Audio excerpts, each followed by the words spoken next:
lupa subscribe dan nyalain notifikasinya. Assalamualaikum warahmatullahi wabarakatuh. Selamat siang, salam sejahtera untuk kita semua. Yang saya hormati Bapak Robika Mutahameliala selaku dosen Universitas Bina Sarana Informatika dan teman-teman yang saya cintai. Marilah kita panjatkan puji serta syukur pada Allah Subhanahu wa Ta'ala, Tuhan Yang Maha Esa, karena kita masih diberikan kesempatan dan kesehatan untuk berkumpul bersama. Perkenalkan, saya Fatimah Zahra, mahasiswi Universitas Bina Sarana Informatika, jurusan Ilmu Komunikasi. Pada kesempatan kali ini, saya akan menjelaskan presentasi mengenai pelecehan seksual anak di bawah umur. Seperti yang kita ketahui, banyak sekali kasus pelecehan seksual terhadap anak kecil, di mana pelakunya sudah dewasa, orang tua, atau bahkan puluhan tahun.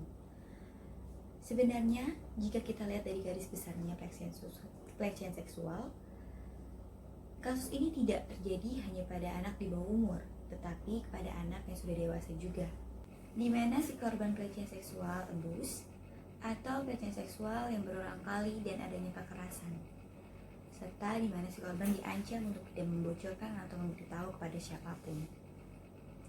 Baru-baru ini di daerah rumah saya terjadi korban pelecehan seksual terhadap anak, di mana korbannya berjumlah 7 orang. Korban tersebut berkisaran umur 4-5 tahun, anak kecil perempuan yang berkulit putih dan bersih. Ternyata setelah ditelusuri, tidak hanya 7 korban yang ada di daerah rumah saya, tetapi ada beberapa di daerah yang lain.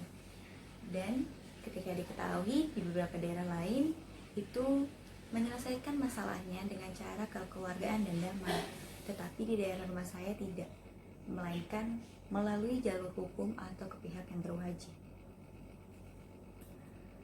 Pelecehan seksual terhadap anak adalah suatu penyiksaan terhadap anak di mana orang dewasa atau remaja yang lebih tua menggunakan anak untuk rangsangan seksual. Bentuk pelecehan seksual anak termasuk atau meminta atau menekan seseorang untuk melakukan aktivitas seksual, memberikan paparan tidak senonoh dari alam kelamin untuk anak, menampilkan pornografi untuk anak, dan melakukan hubungan seksual, kontak fisik dengan alat kelamin anak, atau kecuali dalam melakukan konteks non-seksual atau pemeriksaan medis menggunakan anak untuk memproduksi pornografi. Adanya pemicu pelecehan seksual terhadap anak yaitu pemicu melakukan 1. Keterampilan sosial yang buruk.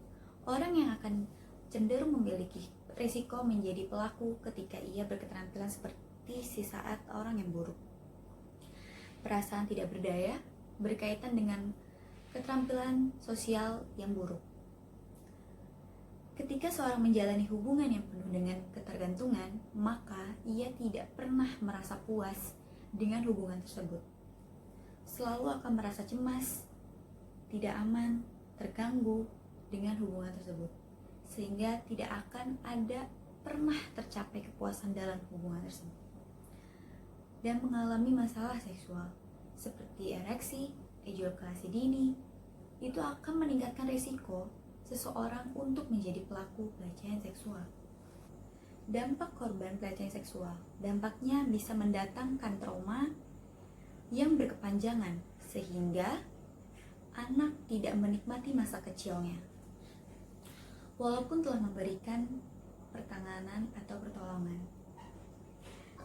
Adapun beberapa dampak pada korban pelecehan seksual: trauma, perasaan tidak berguna, bersifat murung, sulit untuk percaya kepada orang lain, bersifat agresif, depresi, sulit mengontrol emosi, sulit konsentrasi, luka secara cacat fisik atau kelamin, sulit untuk tidur, gangguan kesehatan dan perkembangan, kecerdasan tidak berkembang, menyakiti diri sendiri, bahkan bisa sampai bunuh diri.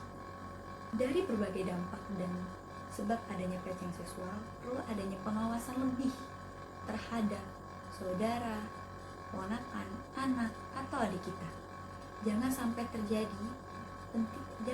terjadi kepada keluarga kita atau orang di sekitar kita. Pentingnya sex education sejak dini agar anak mengetahui, mengikuti, dan menjaga pentingnya diri dari orang yang tidak dikenal. Semoga informasi dan presentasi dari saya dapat membuat kita semua lebih berhati-hati. Sekian presentasi dari saya, kurang lebihnya mohon maaf. Wassalamualaikum warahmatullahi wabarakatuh.